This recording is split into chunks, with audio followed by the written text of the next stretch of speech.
Identifying percentage, rate, and base. Ito ang pag-uusapan natin ngayon. Good day everyone, this is Math Discarding Maestro and thanks for visiting my math classroom.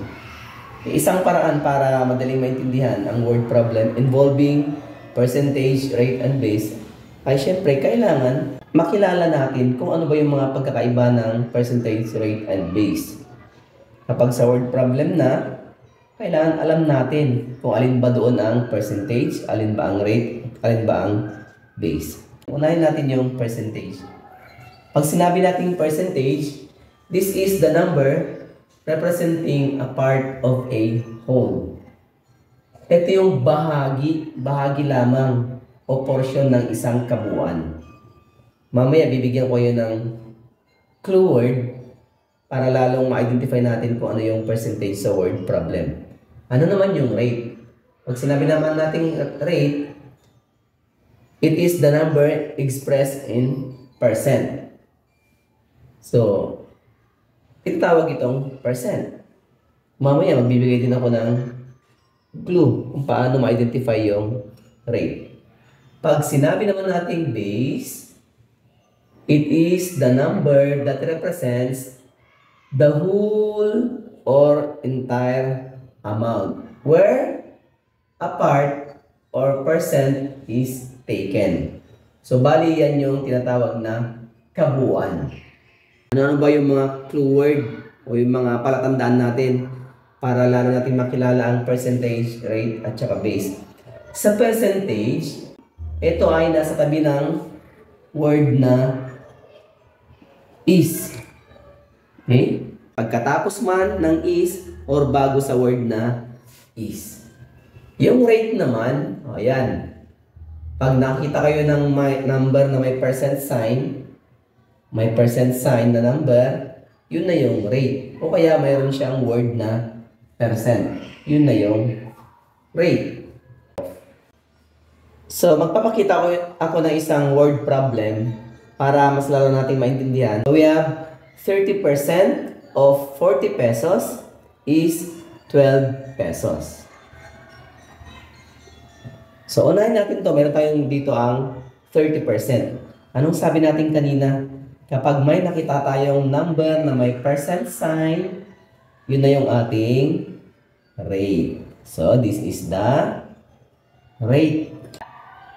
Tapos, meron tayo dito off. Off. Pagkatapos ng word na off, may number. Okay? So, ito ngayon yung, ang tawag dito, ating base. Meron namang number dito na 12 pesos. Pagkatapos ng word na is. Yun na yung, percentage. Okay? So, kahit baliktarin natin yung problem natin. 30% of 40 pesos is 12 pesos. Baliktarin natin. 12 pesos is 30% of 40. So, ito yung is natin. Ano makikitang number? 12 pesos. So, ito yung inyong percentage. Okay? Tapos, ito naman yung 30%. Meron siyang percent sign. Ito ang rate. At, ito na yung sinasabi natin kanina ulit na off. May makikita kayong number pagkatapos ng word na off. Ito na yung base.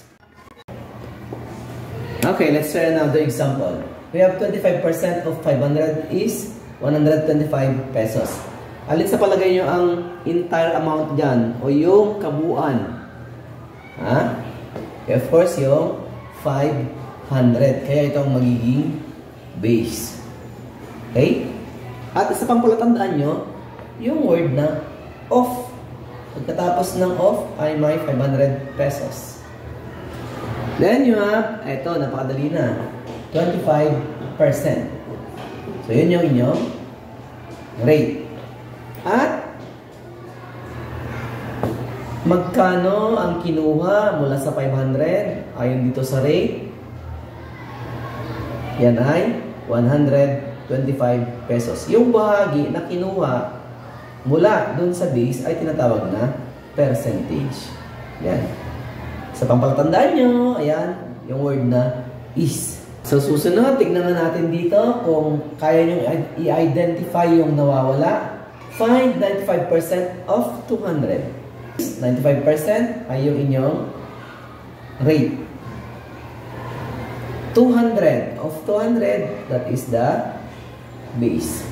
Kaya, alin dyan ang hinahanap? Alin ang nawawala dyan? Ang nawawala ay PR percentage.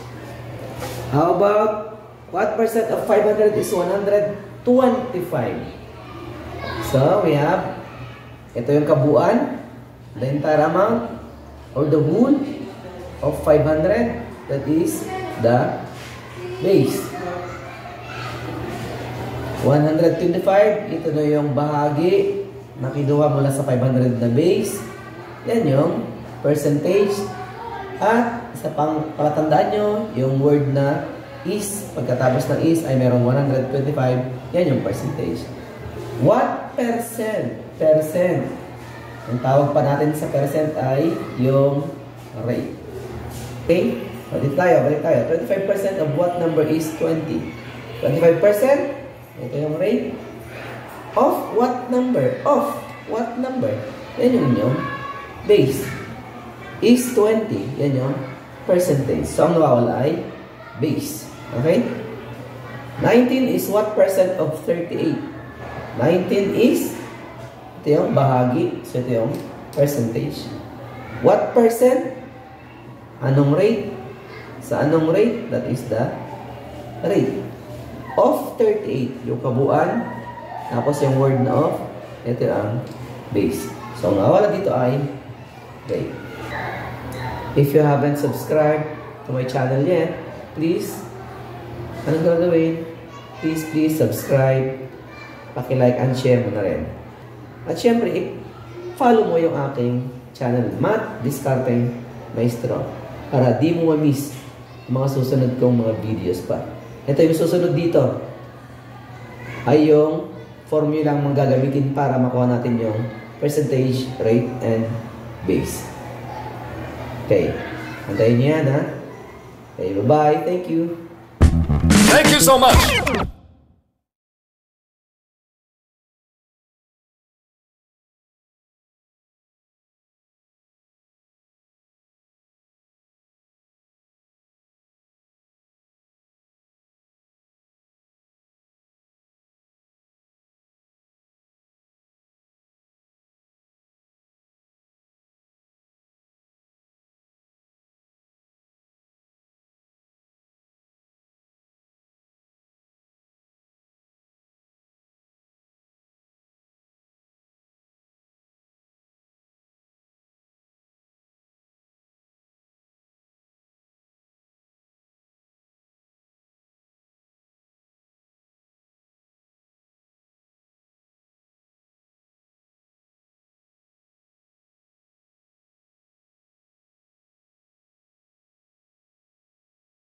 Thank you for watching.